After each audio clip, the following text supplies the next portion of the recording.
Sea-Doo Spark, pinasok ng tubig. Sila ang kanyang oil cooler. 3-cylinder Sea-Doo Spark.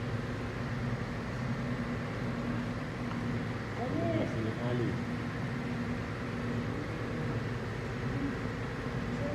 Four-color body.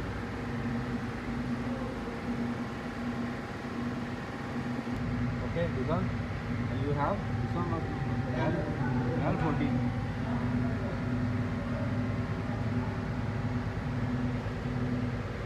This one.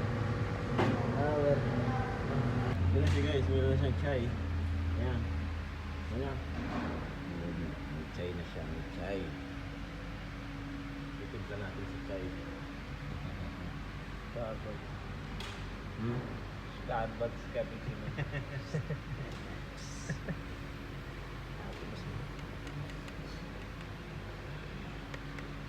Ito, malamang lumubog ang jet ski nito. Pwede rin galing dito ang tubig. Ayan. Kasi may oil seal yan dyan. Pero, ewan natin. Hindi natin alam.